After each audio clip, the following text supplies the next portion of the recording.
interview last night we did on MK Ultra. Thank you for all of the favorable comments that have come in on that. And today we are going to be joined again by Lauren Lunn-Farrow. We have got the Elite Network Exposed Part 3 right now. Hello. So, thank you for coming on. We're going to start out with the latest Maxwell news, and this has just come out 30 minutes ago. Headline: New Jeffrey and Ghislaine survivors set to reveal more on their alleged abuse. So it's good to see the survivors standing up for themselves when you've got all these politicians just scrambling all over the place to cover things up and release Maxwell. So the story goes, a bipartisan duo of congressmen announced that these survivors are going to visit Capitol Hill, with some revealing their experiences for the very first time. Representatives Thomas Massie and Ro Khanna announced that they will hold a press conference with survivors on September the 3rd, the day after Congress returns from its August recess. The event will feature appearances from those who survived incidents with Jeffrey and Ghislaine, who were found guilty of heinous crimes. Quote, I will be hosting a press conference at the Capitol, joined by survivors of Epstein and Maxwell's abuse, several of whom will be speaking out for the first time, they posted on X. The survivors deserve justice and Americans deserve transparency. We'll bring it on. Attorneys for Epstein and Maxwell survivors are also expected to attend the Capitol Hill press conference. So this story is going to run well into September now, folks. And pressure is mounting on the White House to release this information. They've got tons of it. They've had it for years. And they are just doing absolute pathetic pantomime to try and make us all go away and look at something else. Congress is expected to vote on a resolution to force the Justice Department and the FBI to declassify documents on the former financier. Massie and Khanna are the bill's architects, and the legislation would require the DOJ to release all Jeffrey-related files online within 30 days of the bill's passage. Well, hallelujah if that goes through. But let's not hold our breath. Americans deserve to know whether their member of Congress stands on the side of transparency and justice or for protecting the rich and powerful, Khanna told the Daily Mail today. My press conference on Capitol Hill will give survivors a chance to share their stories and urge all of Congress to sign the discharge petition that will force a vote on our bipartisan bill to release the Epstein files. So Massie and Khanna plan on filing the discharge petition once the House of Representatives return to force a vote on releasing the Epstein files. If the effort gathers a simple majority, 218 votes, it could pass and head to the Senate for approval. If it passes out of the Senate, Trump could still veto the bill to keep the files hidden. Now that would show whose side he's on, wouldn't it, folks? Senators have told the Daily Mail they would vote in favor of a bill releasing the files as well. Massie has a history of feuding with Trump and voting against bills backed by the president, and his push on the Epstein files has inflamed the contentious relationship. His consistent opposition to Trump has frustrated the 79-year-old so much that he has begun a political operation to remove Massie and replace him with a MAGA supporter, including financing ads attacking the lawmaker in his district. Massie reportedly asked the president to stop the ads attacking him, but that agreement fell apart shortly after it was brokered. Advocates hoping to see the Epstein files soon were dealt a blow this week after a U.S. district judge denied the DOJ's request to unseal private testimony given in Maxwell's case.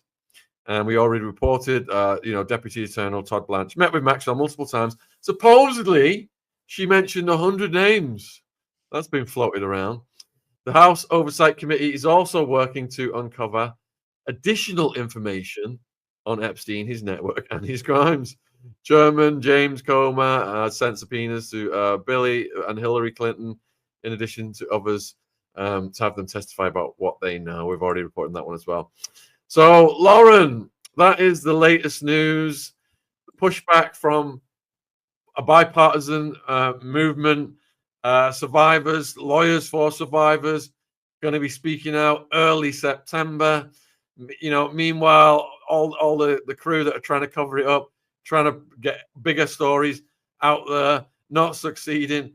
Does it look like to you that this story is going to keep running into September now? This story is limitless. It's going to run and run and run. And actually, I think it's so amazing that the survivors and the victims are coming forwards, because without them, we would not know what we know. If we look at actually what those in authority have told us, very limited information. Truly, they've given us nothing. And so we are able to piece together things from the whistleblowers and from the survivors.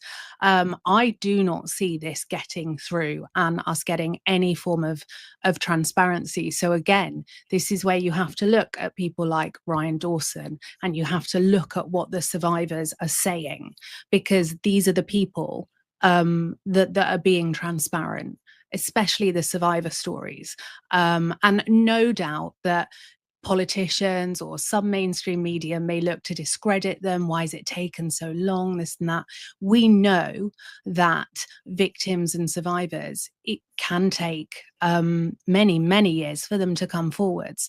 So I also would like to point out to people that, you know, just because you may not have heard of these survivors before, or be aware of them, or if they haven't been featured in mainstream media, do not discount them for that. To get a story across the line in mainstream media, these brave women will be going up against the biggest corporations in the world, people with more money than thousands and thousands of us put together. They have the best legal minds that can block, squash, pretend things haven't happened and bury it. So what you should be looking for at home is put the date of the 3rd of September in your diary, but you also want to be looking at what their stories are saying, and keep your eyes out for who is looking to discredit them. And this is a real problem for the Trump administration, because, you know, we are collectively being sold lie after lie. It's becoming pantomime. You know, they have really underestimated how much this story resonates with the public, and how we truly want justice for these women and these victims.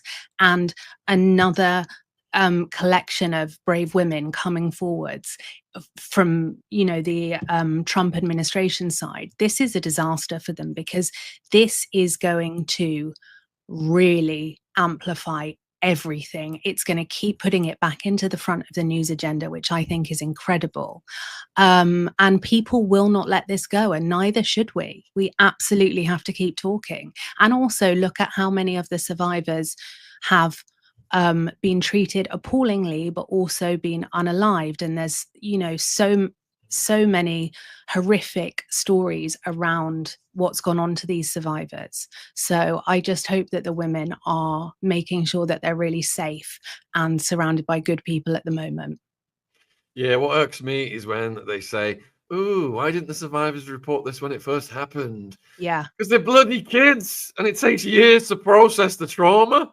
That's Yeah. why. And I also think that the trauma that, and this is just my opinion, but I think the trauma these women went through on the island, I don't think that the surface has been scratched on this at all. It's something that mainstream have very much stayed away from. I think the story, you only have to look at the footage that people like James O'Keefe have put out about the temple. There's some really, really dark, sinister things there. And I think what these women have gone through, it's likely taken them years to probably stop gaslighting themselves, because let's not forget, they were conditioned by these elites to behave in a certain way, conduct themselves in a certain way, and they were cut off from society. So these women, it's likely taken them decades to get the strength and courage through. And, you know, for them, maybe the healing hasn't started yet. Maybe this is the start of the healing. Yeah, well said. We've got 500 watching live, and we're in for a 2-hour show today, folks. I'm here with Lauren, and all of Lauren's links are in the description box. You can find her on Instagram and X, and you can also watch parts 1 and 2 of the Elite Network Exposed series. And Lauren's also bringing a guest in about 10 or 15 minutes who's an expert in the human transportation field. But I'm going to show Lauren a clip and get her thoughts. Let me just get this one up here. The American people want to know what happened on Epstein Island. I'm not going to drop this topic. You've subpoenaed Bill Clinton. He's going to fight you tooth and nail with the best lawyers in the country in some cases. Do you think Bill Clinton ever actually testifies? I think his date is what, October 12th? Yes. I think we have a very good chance at this. I've never lost a subpoena battle. I've been chairman of that committee for a year and a half. This is the most challenging subpoena I've ever issued. But what makes this subpoena different is that the Democrats voted with Republicans. This is a bipartisan, congressionally approved subpoena. And I think that will hold a lot of weight in court. And you're absolutely right. He's going to have the best lawyers in America fighting us tooth and toenail on this. But the fact that this was voted on by Republicans and Democrats, because we're hearing from our constituents, everybody in America wants to know what went on at Epstein Island. And we've all heard reports that Bill Clinton was a frequent visitor there. So he's a prime suspect to be deposed by the House Oversight Committee. So hopefully we'll win that court battle with that subpoena and see President Clinton in October. I hope so. What do you make of that, Lauren? Let me just go back to the lineup here of potential mugshots. How long before that guy falls out of a tree, trips out of a window? I mean, he's put himself out there now, hasn't he? Look, this is what I think will happen. Bill and Hillary are at the stage in their lives where it's easier to be hated by everyone for not, playing by the rules here than actually coming forwards and telling the truth. I think we've seen it time and time again with elites who claim to be having dementia or Alzheimer's, or they're not fit, to give evidence or anything. This is a trick used by elites who want to avoid telling the truth. So I would say expect for a medical emergency or something along those lines, where they will state that he's, not in a sane frame of mind. Now, we had this as well recently. Maybe it was about 6 months ago. There was some stories out in the press that were very negative about Bill Clinton. And it was when the Epstein story kept kind of coming back into the front of the news agenda. And what do you see? You see him suddenly with a walking stick. This is a tried and tested method, and one that I also think Keir Starmer will end up claiming to be ill later this year as well.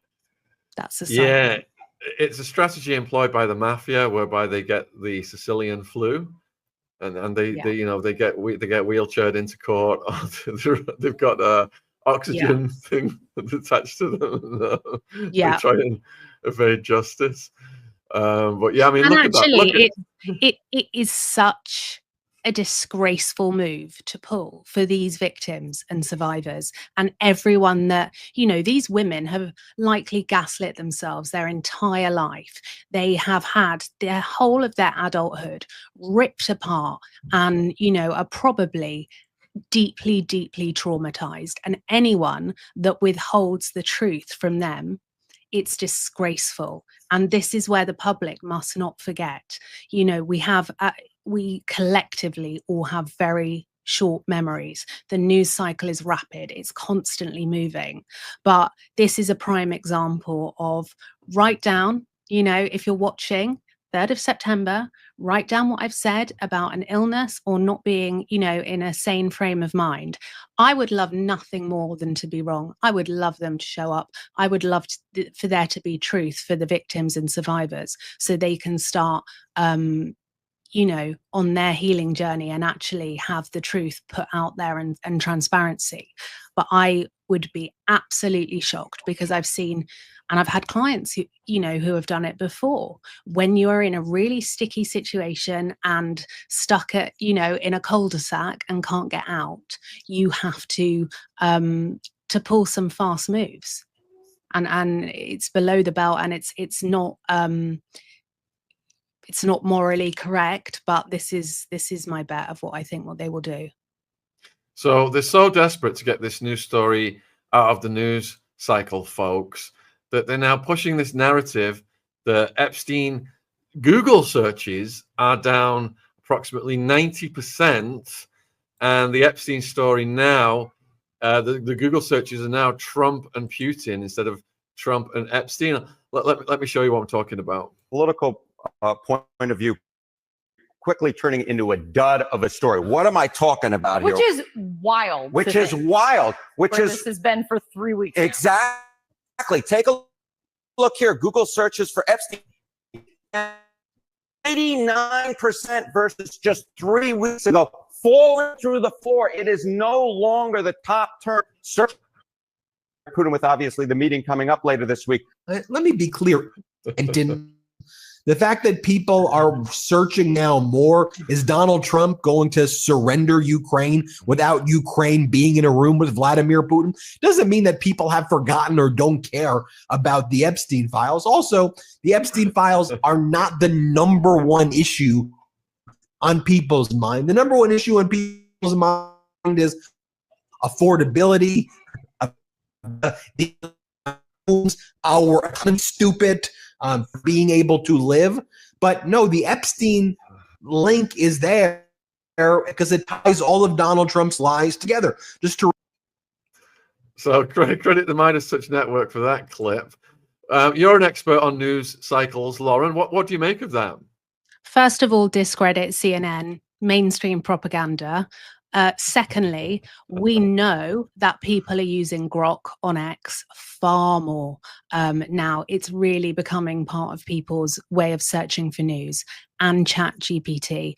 I wouldn't buy any of this. I truly think, go back to the facts. They are trying to gaslight you as well, to think that you're the only one sat at home bothered about this. You're not the only one sat at home bothered about this.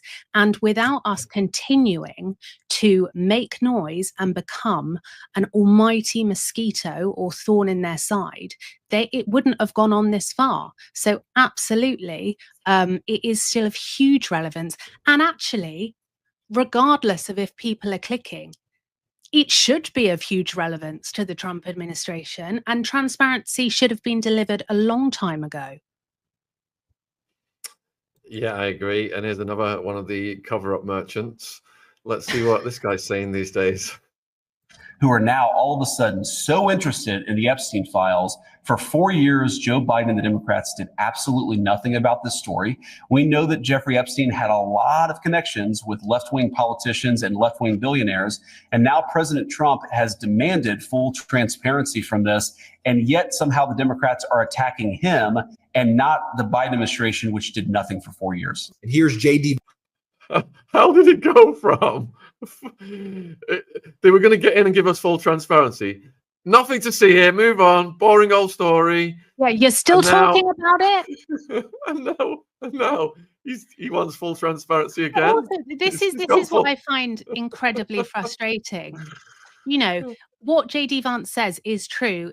You know, the Biden administration did nothing about it.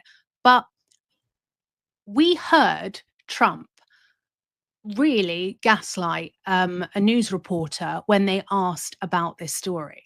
And I'm sorry, but any reporter that is continuing to keep this at the forefront of the news agenda, I say good on you and keep going. You know, we are talking about the America's most prolific predator. So the fact that the president of the United States thinks that's an acceptable way to speak to a reporter who's asking questions and wants transparency. This was dangled as a carrot to everyone. You know, do you want this? Do you want this? Bit closer, bit closer. And yeah, we want it. They're all pretending to be doing something about it, but nothing ever gets done. Yeah, and sorry, just quickly, aside from justice for the victims, we want to know who's in government, who's in law enforcement, who is all around the world, who is still editing newspapers that was in Epstein's circle, who still owns media conglomerates that was in Epstein's circle. How is our news now being distorted by those that were part of it? That's what we want to know as well. Because to get true justice for the victims, it's not just about putting someone behind bars. We want to see full accountability, get these people out of powers of position. And here's a little bit more. Subpoenas to the Clintons. It absolutely was. And it drives home how, while the Democrats have tried to make this Epstein thing about anything but, the fact that Democrat billionaires and Democrat political leaders went to Epstein Island all the time, who knows what they did, but it's totally reasonable to ask these questions. What you saw in the House's subpoena is they are trying to investigate all of the things related to this particular case. I know a lot of Americans want answers. I certainly want answers. And I think James Comer and the team of the House, they're doing the right thing. And of course, we know that Clinton, or allegedly he went to the island 26 times, 28 times. Totally appropriate for Comer to be asking what was going on at that island. What do you think of that clip? I mean, it's deflection, isn't it? It's, oh, let's talk about him. I mean, let's talk about everyone. Let's have full transparency, and let's also stop being treated like children. Yeah. You know, it's So do like you wanna- we're in, remember at school, you'd all get brought in and told off by the headmaster. You know, it feels like we're being kind of scolded for actually critically thinking, which would ring true because critical thinkers are a problem to the system. Well, they say psychopaths rise to the top of politics and they learn to mimic human behavior. And we've got these psychopathic politicians mimicking and gesturing that they are going to release the files. We've just weeks and weeks now of absolute doublespeak whereby nothing ever gets released. It's preposterous. So good, you know, that we started this stream with the story about the survivors pushing back, because all of this is just a slap in the face to all of them. The amount of time these politicians have spent just doing this musical chairs when they could have been sitting down with survivors, getting more people prosecuted, getting more cases out there, going up the ladder, looking at the Wexners and the Blacks of the world. Instead, that they're spending this ridiculous amount of money just going around in circles to just try and create PR for themselves, to make themselves look good and save their own asses. And it's absolutely sickening. So we're at 1:30, Lauren, and I do believe you've got a guest coming in. Do you want to tell the viewers a little bit about the guest that's coming in? Yeah, so today we're going to be joined by Monique Lessan, who is a private investigator of 32 years. She has done cases across the world. She's worked on human transportation cases. She's worked on a real variety of cases. And I wanted to talk to her about the Maxwell and Epstein case, and also how, in her professional opinion, it came to be that something like this could have gone, you know, could have been covered up, and we've not had full transparency on it. I also know that when it comes to human transportation, it's greatly distorted in films, and you know, what we see is not always accurate. So I'm going to be speaking to her about what actually happens behind the scenes and how common are these PDF rings and human transportation of this level. You know, how widespread is it? Because we know in America, human transportation is a huge issue, and it is in the UK and across the world. So Monique has worked on cases everywhere, so she will be able to give us an incredible insight into what it's like being a private investigator within these areas. But she also works on criminal investigations as well. She has found children that have been abducted before.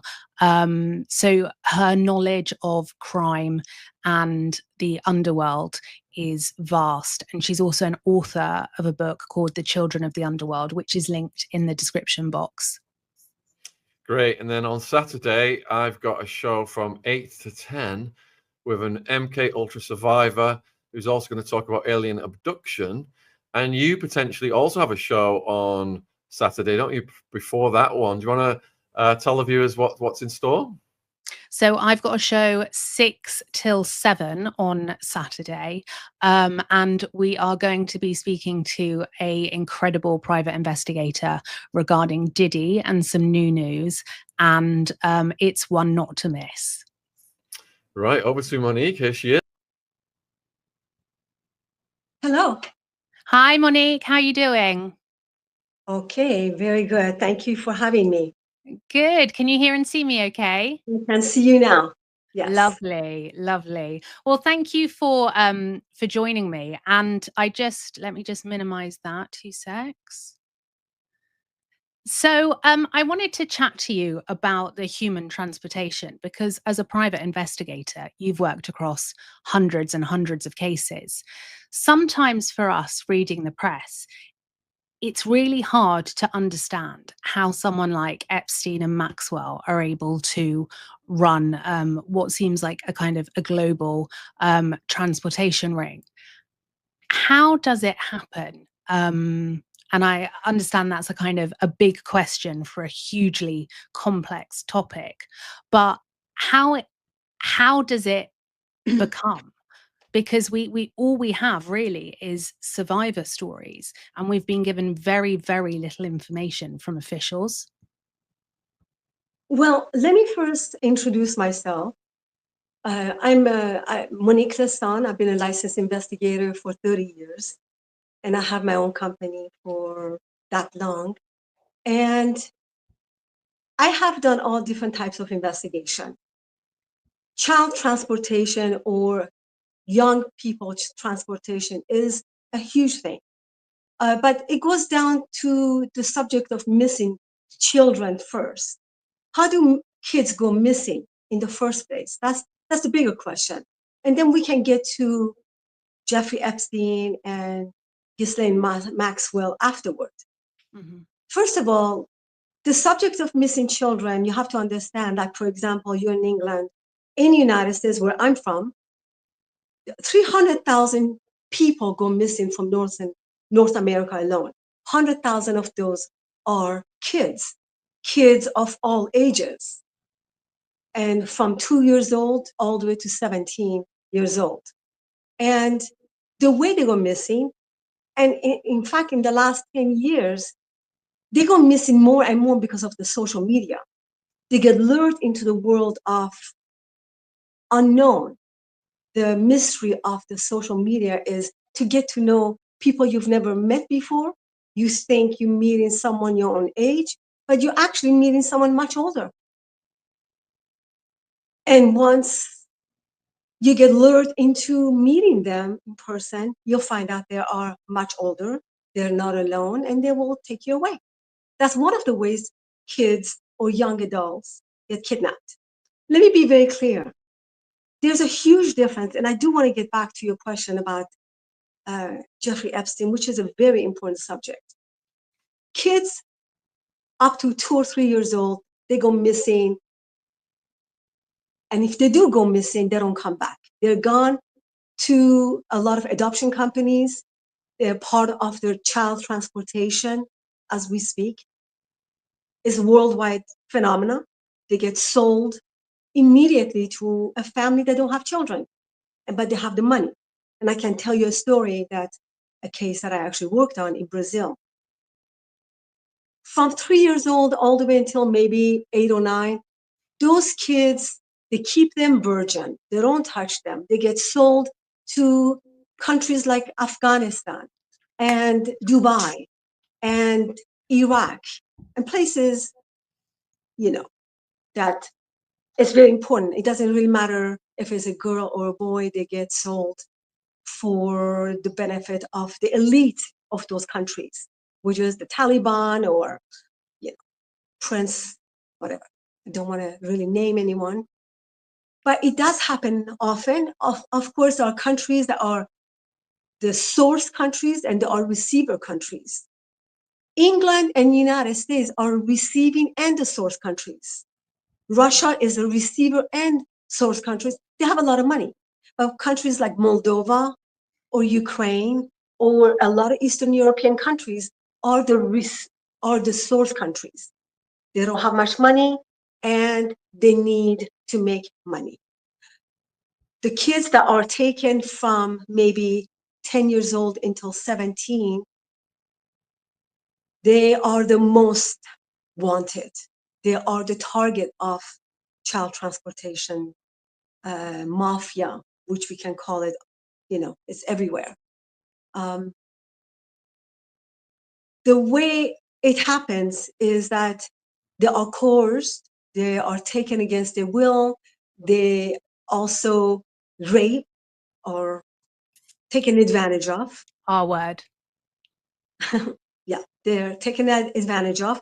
So their system, they're broken by the time they are sold to the next client. They're not prostitutes. They are just young adults or children. Many times they are paying a debt, the debt to the mafia, to the cartel, basically. And it takes a long time to pay off that debt. They get sold from one person to another to another. And many of them commit suicide. They don't want to come back. And some of them, interestingly enough, they are turned into brokers. They have the Stockholm syndrome. They become passionately intrigued by the people who actually abuse them. And at that point, they are told to go recruit other kids or other young adults, whether it's in schools or universities or colleges or even high schools, and bring them back, lure them into different scenarios, such as, by the way, those that are becoming brokers, they become best friends. It takes a long time to actually build a relationship. Once they become best friends with the victim, they get to know the whole family. They eat with them, they go out with them, until one day they disappear and they don't come back. Wow. Wanted to be very clear about so many things that are happening. For example, we have the runaways, we have parental child abduction, we have kids that go missing because they were kidnapped by the cartel for ransom. And child transportation is only one type of missing children. Mm. So now, your next question. So, from what you've seen about the Jeffrey and Ghislaine case, does this look to you like the victims were brought in and groomed, and it was almost like a pyramid scheme where Ghislaine would bring people in, and then, you know, a victim would then have to go out and recruit other people in? Jeffrey Epstein was a math teacher. Then he got into the finances, and the world of finance. He was attracted to the world of elite. Elite were working in business with him. And slowly, when he actually met Ghislaine Maxwell, who was a socialite, British socialite, they actually started dating. And together they had the scheme of bringing first younger adults, like maybe 17 years old girls, not so much children. And once they had sex parties, by the way, Jeffrey Epstein knew a lot of people in a lot of circles, which a lot of rich people hung out. It didn't matter who was at the party, as long as they were rich and influential. The girls that were brought in were not just kids or even young adults, they were regular people. But for his own benefit, for his own portfolio, he was more attracted toward younger and younger girls. I don't believe he was attracted to boys. Ghislaine Maxwell, who was his girlfriend, was the one who actually set up these sex parties. And they were partners in many, many ways. One of the things that I have noticed that they did is flying with his Lolita Express. When you are in the air or when you are on the boat, which Jeffrey Epstein had both, and you bring in or fly in by helicopter young girls to that location, you're above certain limit of, for example, on the boat, you're 12 miles off the shore is the nautical mile. After that, you're in open waters, it's international waters, and whatever happens is very difficult to prosecute. And I think that that's basically one of the ways he was able to get away. We're seeing a lot actually in the press, stories about people being unalived on yachts, and there seems to be a real narrative that's bubbling at the moment in the UK and the US about stories like this, and people kind of pinpointing the dangers of this. We know that in Cannes, a lot of human transportation takes place on the boats.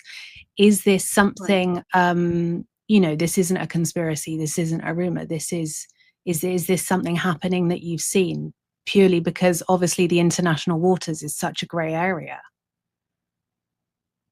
Actually, it's one of the most common, because in fact, I was on another show with a woman who was one of the staff members of a very large shipping company, the ones that carry a lot of clients, not commercial.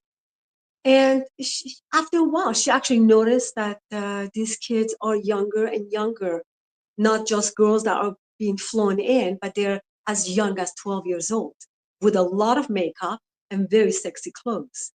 That's when she started calling the police and contacting the law enforcement that looked the other way, because many of the law enforcements are actually in cahoots. They work together with these very large shipping or large, what do you call it, boats, without naming any particular one, because I don't want to. So what does it mean when you say in cahoots? Because this is something I always don't quite understand. When people say, you know, the law enforcement are involved in these kind of things, how does that work? Do you have, you know, an elite that is running these businesses as such and is kind of giving frequent backhanders to the law enforcement? Or how have you seen this work in your line of work? Everything is about money, first of all. And I'm not talking about all law enforcement. I'm talking about a lot of corruption happens in a lot of countries without. I do want to say that it happens in England and the United States also, but many countries that are mainly poor and the law enforcement don't make much money. And there's a major cartel in, for example, in Mexico or Middle Eastern countries or South American countries. They don't make much. So they are very, very corrupted. And they work with the cartel, with the mafia. And they allow these kids to come across international lines, and whether it's the border of certain countries to bring them across, and the passports are taken away immediately.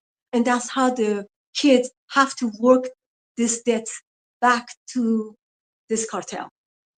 But this debt is totally made up, isn't it? And so they're trapped then, never clearing the so-called debt. The other thing is modeling agencies. A lot of exchange student programs and modeling agencies, for example, and if you meet them online, and of course, I mean, I used to be involved in modeling many years ago. I was a modeling agent back when I was in my 20s. I know how that works. It's a huge corruption in the modeling world. And people are very intrigued to get the pictures taken. I mean, look, nothing wrong with selfies, but there is a selfie generation right now, which means kids of certain age love to have the pictures taken. So when there is a modeling ad in the paper or now on Instagram or Facebook or any social media, they are immediately intrigued by it. Send me your resume, send me your portfolio, send me any pictures. In fact, it's a mistake when a kid or a young adult shows pictures of themselves on a Facebook or Instagram in a bikini or something sexy, because now you are attracting the people who are looking for a victim just like you. And they groom them, they lure them in to come to our agency and have your pictures taken for a portfolio, for a modeling show. And they go and they disappear. Believe me, I've seen that firsthand. And so we know that Jean-Luc Brunel was a, owned a modeling agency, I believe. How does this work in relation to kind of Jeffrey and Maxwell? Because they're surrounded themselves by tons of models. All the girls that were transported are very beautiful. What would the kind of system be like from your experience within the modeling agency and your work? Well, especially for Jeffrey Epstein and GHISLAINE Maxwell. I call her GHISLAINE because there's an S in there and she speaks French.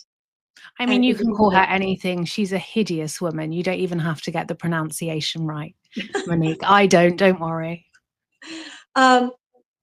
They were very much luring young adults of between 12, 13, 14, all the way to 17 that were models and people who wanted to dance. That's what she did. She looked for victims. And there's a victim profiling.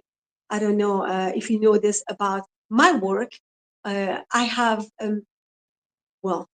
been involved with the forensic science for many years, and I have a master's in the forensic science, and my specialty is serial killers for the behavioral science perspective and the psychological perspective. And a lot of girls that want to become dancers and models are very attracted. And for example, GHISLAINE is looking in the malls. A lot of malls are a target for young, fresh adults that want to become dancers and models. They just love it. Voluntarily, they come. Oh, let me introduce you to this man who can connect you with the right people in the modeling world. Once they come, can you give him a massage? They give him a regular massage, which leads to other types of massage, as you know. Yeah, and that's how they come in. This is how Maxwell lured a lot of young adults to come in, at least in New York, in Manhattan, to meet Jeffrey Epstein. Wow. And so you must have seen as well with the elites and the elite cases you've worked with, like you were saying about on the yachts, the truth is able to disappear or be stopped in its tracks from ever coming to the public forum or coming to the forefront. What kind of examples have you seen from elites that where you've worked on cases that are influencing outcomes and stopping the truth coming from the power, the money, their position in society? Well, listen, it depends what you call elites. If you're talking about people with money are all over the place. So I have worked on cases that I have recovered missing children from Singapore and Mexico and other places alone. And they had hundreds and thousands of dollars. I mean, so elite is a very special word if we're talking about people in the government, or, you know, like Prince Andrew, who was named as one of the people that was definitely on Lolita Express going to the island with Jeffrey Epstein. Okay, that's one thing. But I have worked on cases where legitimate people with a lot of money have hired me to find their kids. So yeah, it depends. They're not all bad. They're not all bad. No, just because somebody has a lot of money doesn't mean they are part of the elite, and it doesn't mean they are corrupted. Yeah. I did work on a case that I wanted to share with you. It's a very important case to me, and I need to let people know what child transportation really looks like. And this is not from a family that are rich, but extremely corrupted inside the family itself. Who kidnapped these children? Many times a member of the family. It could be a grandfather or an uncle or aunt who are into business and they are making money. Nobody knows. So I got a call from an aunt of this family in Sao Paulo, Brazil. A 2-year-old boy with beautiful green eyes and kind of a darker skin, João, they call him João in Brazilian, in Portuguese, was playing in the front yard with their grandfather watching him. Across the street were people who were that criminal background. There was a river in the background surrounding the yard, and the parents were inside watching TV. João stepped outside to play. They asked the grandfather to watch the kid. Within 15 minutes, the grandfather went outside and said, "Oh, João is nowhere to be found. Doors closed, gates closed. João is gone." What ended up happening, and I was hired, but grandfather on purpose hired his own private investigator in Sao Paulo, who was very corrupted. He was hired by an adoption company, which is part of a transportation ring in Venezuela, to kidnap little João for a family, or a couple who could not have children in Israel, who were waiting to receive João. They bought him, took off. Who sold this kid was the grandfather and made a lot of money. And the family didn't even know. This was the father of the mother. It was an unbelievable case. I have to say, we were not able to rescue João because he was gone and somewhere in Israel. And so, of course, the family was very poor. Are you stopped from, when the child is then taken across kind of country lines? How I assume the authorities in Israel probably were not helpful because they've got their own things they're worried about. I don't know. Yeah, everything was worked out by this grandfather, the private investigator who was very corrupted, and the adoption company is part of transportation ring, or what, is because, listen, transportation rings are many different things. Domestic servitude, people come from Mexico and a lot of poor countries to work for very, very, very little, like maybe $2 a day, and they're working all day long, and their passports are taken away, they're abused and beaten, and work in the houses of the elite for very little for many, many years. That's another aspect of transportation rings. Do the elites know? Because there was a story recently about a very, very wealthy family in Switzerland, and they were paying their staff the minimum wage because they were from, I think, the Philippines. They were paying them what the minimum wage was in the Philippines. They weren't paying them in, the currency they should have been paying them in. Would you say a lot of the elites know that they are underpaying and overworking staff, like you've just pointed out? It's big business. Domestic servitude and brides for sale, for example, or little children that go to war and they kill themselves for $1, for example, in a lot of countries. They use them as objects, literally. So yes, elite specifically by those people from Philippines, from Thailand, for example, Malaysia, not so much Singapore, but a lot of Asian countries are willing and ready. India, for example, is a huge one because I've actually worked on some cases involving Indian families. They have 10 kids. They need the money. What's one to give away? Go ahead, take this one. And they even sell them for very little, $300. Take one of my 10 kids. And those kids are taken to houses of the elite and they work. They could be 5 years old. They could be 10 years old and they work the butt off all day long.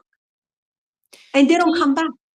Do you think, just talking about the kind of, I guess, the ordering of children, do you think, did you follow the case of Madeleine McCann?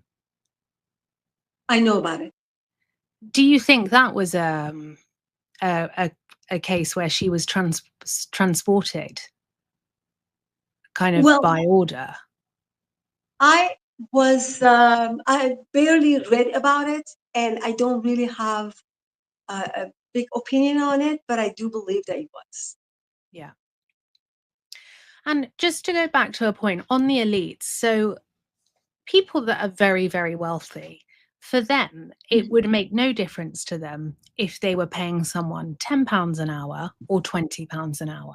Absolutely. We are talking about such vast sums of money. So why create a working environment and pay someone ultimately and make it slave labor? Like, what do they get from that? Why would they do that? It's a very good question, Lauren. The fact is, you know, many years ago, I have dated someone very rich who had like 160 employees, was in oil business, and he wanted to marry me. And he was saying to me over the phone, which was kind of strange, he was going to buy this house and we were going to have 5 or 6 maids, cooks, people that worked for us, clean the house and whatever. And he said, all we have to do is bring them from Mexico and give them $2 a day. I was shocked. That's the last thing he said to me, because I hung up and never called him back. Because here he is, a multi-millionaire, and he wants to pay each one of these people $2 a day. That's another example of people who have just absolutely no respect for human grace, soul, spirit. They abuse people, let alone children. Yeah, I am shocked at the mentality of someone like that. But that goes to show you. Yeah, absolutely. I was the wrong person to say that to. Do you think if you were to be put on the Epstein and Maxwell case now, there would be huge spots that haven't been explored? Has anything stood out to you? Because obviously, with, you know, being in the public, we see it's stop, start, stop, start. And actually, if you were to get a notepad and write everything down, we've been told such a small amount from officials. You know, we are piecing things together from the brave victims that have come forwards. But I wonder, from your point of view as a leading private investigator, there must be, you know, red flags galore going off. Well, listen, one of the things that I am shocked, Jeffrey Epstein is one Jeffrey Epstein, but there are many Jeffrey Epsteins that I think is under mind control of some kind. Maybe he was under MK Ultra, because this is unbelievable that someone who was just a teacher, a math teacher, went from one thing to building an empire, knowing so many influential people, became so rich. They call him this transportation king, right? And then, of course, when conveniently they say that he killed himself, which I don't believe he killed himself. There are 2 scenarios in my mind. He did not kill himself. Why would he? Unalive. He's alive somewhere, maybe with a different face. He had billions. Why would he kill himself? All he has to do is pay people off.